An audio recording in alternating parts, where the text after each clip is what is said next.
our channel. Today Bible verse in Tamil.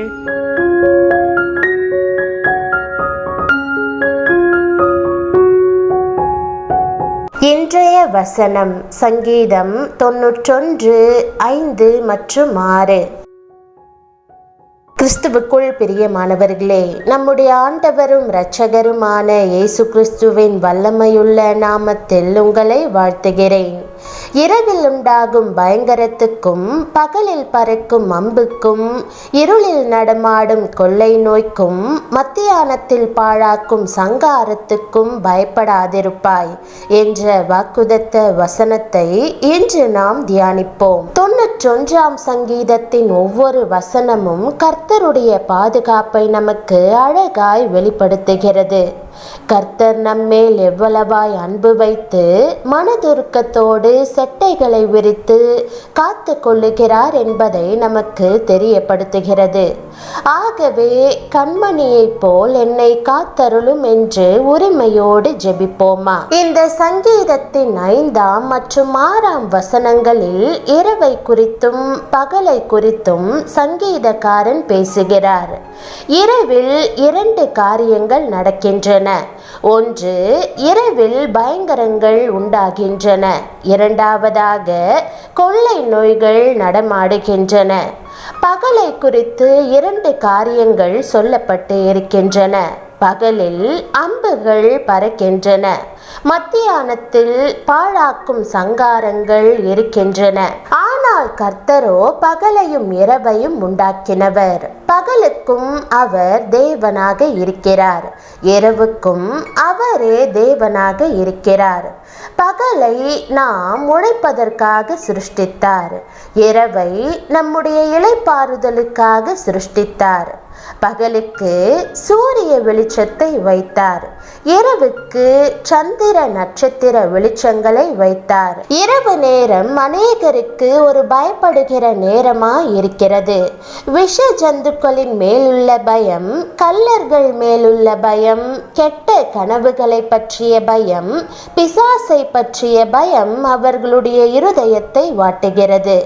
ஆனால் அதே வேளையில் கர்த்தர் தம்முடைய ஜனங்களை பார்த்து நீ பயப்படாதிருப்பாய் என்று சொல்லுகிறார். ஒரு இரவு வேளை எகிப்தியருடைய வீடுகளிலெல்லாம் கூக்குரல் எழுந்தது.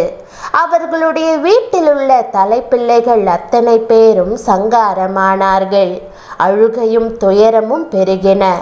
அந்த வேளையில் இஸ்ரவேல் ஜனங்களோ பஸ்கா ஆட்டுக்குட்டியின் இரத்தத்தால் பாதுகாப்பாக நிம்மதியாக படுத்து உறங்கினார்கள். அவர்களுடைய வீட்டில் எந்த மரணமும் இல்லை, எந்த கூக்குரலும் இல்லை. ஒரு இரவு வேளையில் பெல்ஷாத்சார் என்ற பாபிலோனிய ராஜா தன் பிரபுக்களோடும் வைப்பாட்டிகளோடும் புசித்து குடித்து வெறித்து தேவனுடைய ஆலயத்திலிருந்து கொண்டு வந்த பாத்திரங்களை தீட்டுப்படுத்தினான். அந்த இரவே ஒரு கையெழுத்து தோன்றி அவனுக்கு விரோதமான எழுத்துக்களை சுவரில் எழுதினது. ஒரு மரண பயமும் திகிலும் அவனை ஆட்கொண்டது. அந்த இரவு கொலை செய்யப்பட்டான். அதே நேரம் தானியேல் கழித்த இரவை சிந்தித்து பாருங்கள். அந்த இரவெல்லாம் அந்த சிங்கக்கெபியிலே நின்றார். அந்த இரவு அற்புதத்தின் இரவாய் இருந்தது. யூதாவின் ராஜசிங்கம் அவருக்கு ஆறுதலாக, அவருக்கு துணையாக நின்று கொண்டிருந்தார். அவரை சூழ இருந்த சிங்கங்கள் அவரை சேதப்படுத்தாதபடிக்கு தேவதூதர்கள் அந்த சிங்கங்களின் வாய்களை எல்லாம் கட்டி போட்டார்கள். ஒரு நாள் யாக்கோபு தன்னந்தனியனாய் தன் தகப்பன் வீட்டை விட்டு அனாதையை போல நடந்து சென்றார். அந்த இரவு காட்டு மிருகங்களை பற்றிய பயத்திலும் திருடர்களை பற்றிய பயத்திலும் தத்தளிக்க வேண்டியதாயிற்று. தன் தலைக்கு ஒரு கல்லை வைத்துக்கொண்டு படுத்து உறங்கின போது தேவ தரிசனம் உண்டாயிற்று. தேவதூதர்கள் ஏணியில் ஏறுகிறவர்களும் இறங்குகிறவர்களுமாய் இருக்கிறதை கண்டார். அந்த ஏணிக்கு மேலாக தேவன் நின்று யாக்கோபோடு பேசி அவரை ஆசிர்வதித்தார்.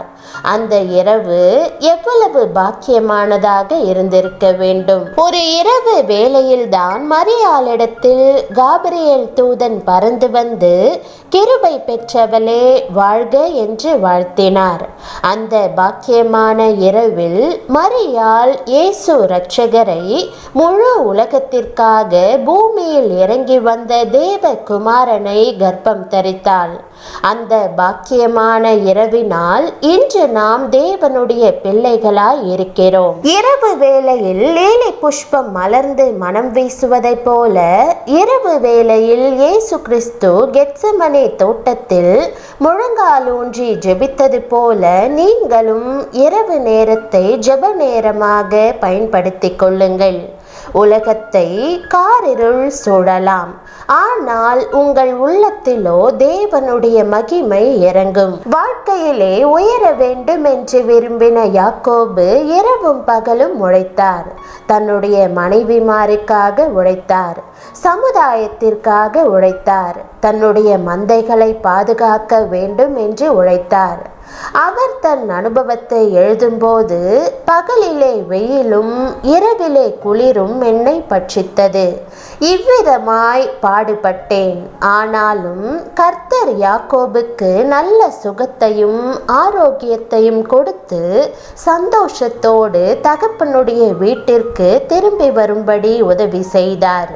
அந்த கர்த்தர் உங்களையும் பாதுகாத்து கொள்ளுவார். யோசுவா யுத்த களத்திலே நின்றபோது இருள் சூழ ஆரம்பித்து விட்டது.